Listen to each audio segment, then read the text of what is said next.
The Syrian conflict is affecting everybody all over the world. The refugee problem in Europe, the terrorist attacks that are happening all over the world are all a direct result of this crisis. And the more it continues, the more the globe as a whole will be vulnerable. Policymakers are focusing mainly on the short-term objectives. And although some of those short-term objectives have been successful when it comes to fighting ISIS, they have been creating long-term problems and secondary conflicts. And one of the main issues here is the Kurdish-Arab tension in northern Syria. Also, it's creating tension not only between local actors, but also between local and regional and international actors as well.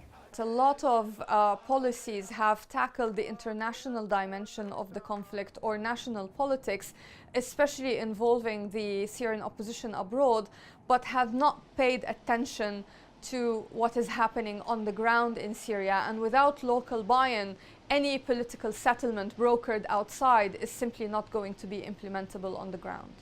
There is no military solution, and even though Assad will always try to present himself as the lesser evil, that should not be enough in order to cooperate with Assad. The other main issue is reconstruction, and this reconstruction should be linked to political reform and a settlement that is accepted by all parties. Most recently, the Syrian regime has chosen the path of murder and the mass arrests of its citizens. Throughout the history of this conflict, the West's rhetoric has not matched its action.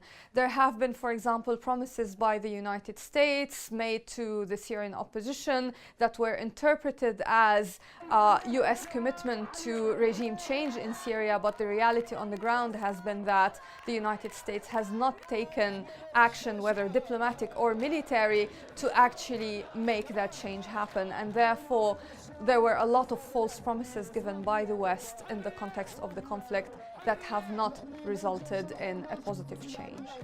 We failed. When we say we say, I mean everyone. We failed in ending the conflict in Syria, and this is one of the main issues that will allow and will also encourage people to basically not only look at what happened in the past, but also to use that in order to find solutions to change the situation that we are seeing right now in Syria.